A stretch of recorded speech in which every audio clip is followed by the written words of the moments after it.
Early on in his career, Tarik was known for being, well, kind of a dumb player. That's true, he's next level. Oh! Okay, glass cannon. Dude, that actually hurt. His in-game decisions were so bad, they became the stuff of memes.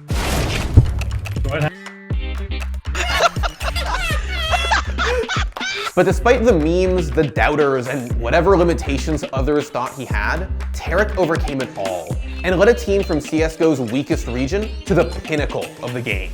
The best Cloud9 we've ever seen, with the most difficult run. From Shirtless streamer to major MVP, Tarik's journey is all about growth. Seal the deal, it has to. Na'Vi have to get out of there, but Tarik won't allow it. Oh my god! Oh, that is insane, with a FAMAS. These days, Tarik is known as the content king, but he had to work for that nickname because he started very small. Sometimes, he literally streamed from his brother's closet. Yeah, I mean, I've really come a long way from where I first started, from my bedroom, streaming shirtless, and then going into my brother's closet in Buffalo and streaming there shirtless. Since his very first foray into streaming, Tarik was all about being seen and entertaining his audience. And he wasn't afraid to show a little bit of skin to do it. No Shirt TV originally started when I was playing in this room, actually. It was just super hot in my room and I couldn't take it. I was raging and I was just sweating everywhere and I was like, screw this, I'm taking off my shirt. It just became like a norm on my stream, sorta. And then I was like, hey, why don't I just make it my brand? Back when he was known as No Shirt TV, Tarik was facing off against some of NA's best players in online matches and winning. Not only is he a good player, but he can be very charismatic on the camera and he can have some fun alongside it as well. But his gaming prowess and semi-nudity weren't the only things that attracted the community. Tarik didn't just play topless, he also played tilted. Well, his keyboard was tilted. Extremely tilted. When I first started attending LANs, desk space was very limited, so we had to tilt our keyboards to give more space to our teammates. And then over time, I just started to become more comfortable playing like that. Tarik always had a clear idea of who he was. His identity was firmly rooted in his Turkish heritage, his wacky sense of humor, and his passion for gaming. But on the server, his moves were anything but clear. Fun. Why does the molly not end, dude? How long does the molly take? He missed the shot, just kill him. Tarik made so many weird, downright dumb decisions during his matches that he began to be known as Peanut Brain in the CSGO community.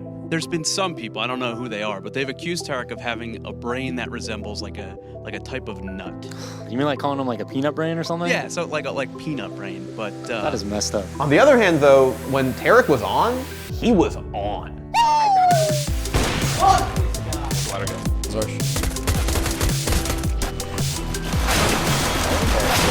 Oh my god, Tarik. It was undeniable that Tarik's so-called peanut brain was capable of a lot more than the insult suggested. It was almost like Tarik had two different modes, and his overperforming alter ego was quickly dubbed Watermelon Brain. Watermelon Brain Tarik performed extremely well under pressure, showing some of the skills that would eventually make him a pillar of NACS. I'm leaving mid. Boost here, boost you, come on. Yeah. Bomb, bomb, I'm bomb. blind. Bomb's there. I'm blind. Went out mid. Dead. Wow. Tarik. Good fucking job, guys. round, dude. I don't You think they just... heard you ever. Tarik's transition from streamer to pro came after netcode guides offered him a contract. Tarik dropped out of high school to pursue a gig as a full-time professional gamer. Tarik's career got off to a turbulent start. Netcode guides were wrapped up in one of CSGO's biggest controversies when iBuyPower threw a match against them.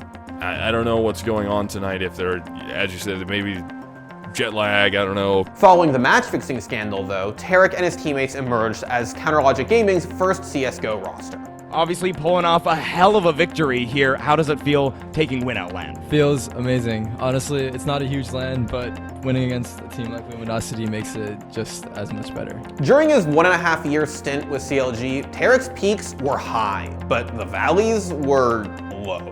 Tarik did great against NA opponents, but his performance against the dominant European teams was pretty spotty. He got pretty good around MLG Columbus. He was legit around that point in time. The rest of the time, he's been good against the North Americans. He's repeatedly shit the bed at majors and against European teams. And his time with CLG came to an end after a devastating loss against Dignitas at ESL 1 Cologne 2016, a match that Tarik and CLG just weren't ready for. Maybe you would have thought CLG would have got some more rounds on the board. Wasn't to be on this occasion, however, so they will go with their tails between their legs. After leaving CLG, Tarik took a break to return to full-time streaming, which allowed him a lot more room to goof off than a professional career did. Oh my god, I'm fucking spooked right now, dude. I'm gonna die. I'm telling you guys right now, I'm gonna die. I don't stop this guy.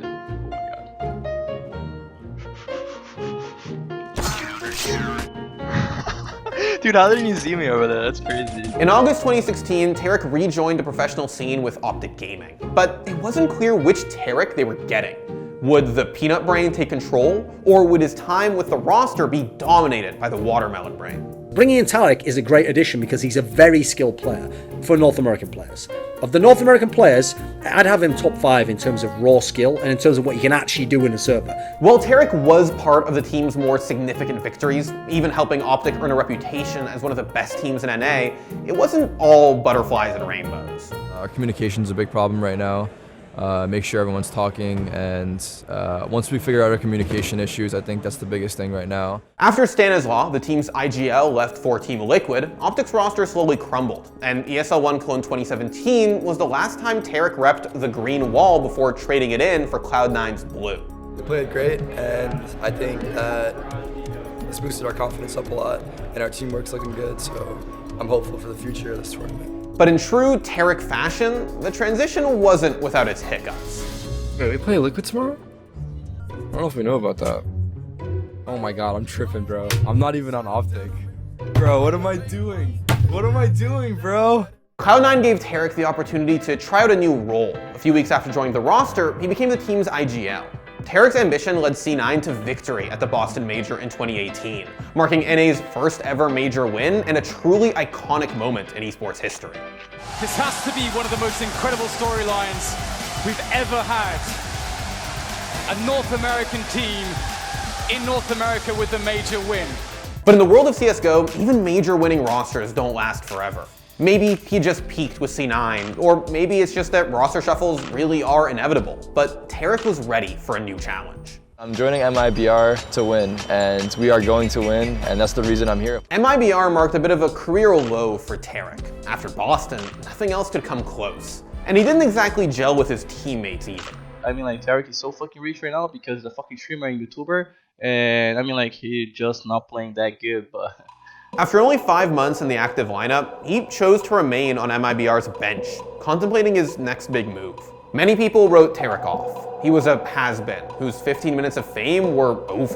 But Tarik, Mr. Content himself, continued to put out videos for his fans like nothing was wrong. Tarik is such a talented and promising gamer. It would be a shame if he would not get back on track. Damn, dude, whoever wrote that, shout out to the boy, dude. Shout out to the boy, he actually cares. In fact, it didn't take long for Tarik to get back in the game. He joined NRG in February. And when he loaded onto the server for his new team, Peanut Brain was nowhere to be found. The double will certainly seal the deal. It has to. Na'Vi have to get out of there, but Tarik won't allow it. Oh my god! Oh, that is insane. With a FAMAS. Well, Peanut Brain didn't show up most of the time. This defense is just getting overrun. Apex is already in the site. He's got to do this. He's got to do it all. The trigger discipline. He gets nothing. Nothing at all for Tarik and nothing at all for NRG. And by September, Evil Geniuses picked up NRG's roster, Tarik included, just in time for ESL One New York. The newly minted EG took on Shirtless, the #1 CSGO team in the world, and brought them down 3-1. North American Counter-Strike is here to stay. Your New York champions. Some people might have called the win a fluke, but the fact is, EG did what Team Liquid, then the second best CSGO team in the world, failed to accomplish earlier in the tournament. That can't be a coincidence. It's Tarik and Evil Geniuses! Compared to the competition, EG's lineup looks middling on paper. And yet, they're doing remarkably well. The team is consistently overperforming, and their stock is rising fast. Whether it's a winning combination of skills or EG's eagerness to prove themselves on the world stage, it seems that the often inconsistent Tarik has finally found his groove. I didn't expect him to kill absolutely everybody in the first round of the map. And that's true of his teammates too. Players who often didn't have a lot to show for their time in the professional arena. At least, not until now. everyone on that team, they weren't really a big hype-up player. So they were individually skilled, very talented, but you didn't have someone who was like the motivating, boosting factor. What Tarik brings is that loudness, that confidence. He'll try and scream and shout and get into the heads of other players there. EG topped their group at ESL Pro League Season 10 Americas, leaving Tarik's former team, Cloud9, in the dust. And that is going to be EG taking the victory 2-0. And EG's win against Fnatic at Star Series I-League really solidified Tarik's current roster as a force to be reckoned with, proving to the non-believers that EG are more than capable of going toe-to-toe with pretty much anyone. EG are having a lot of success, but they're also attending more events than what your Astralis and what your Team Liquid are, and that can also have a negative in some way. So it will depend how it pans out. It's hard to say what the future holds for Tarik. If his current performance is anything to go by, he'll continue to blossom as a player who constantly defies labels slapped on him by others. From dropping out of high school at 18 to winning the biggest prize that CSGO has to offer. From peanut brain to watermelon brain. Tarik's transformation has been truly remarkable. Will Tarik ever be able to match his historic achievement at the Boston Major? He might, but the beauty of it is that he doesn't have to. Tarik already helped put CSGO's biggest losers, the NA region, on the map, and not a bite of cereal was missed in the process. So you're saying we have to be mean to the door? Fuck you, door. I never loved you. Fuck you, door. They ask you how you are, and you just have to say that you're fine. I never loved you. When you're not really fine, but you just can't get into it because they would never understand.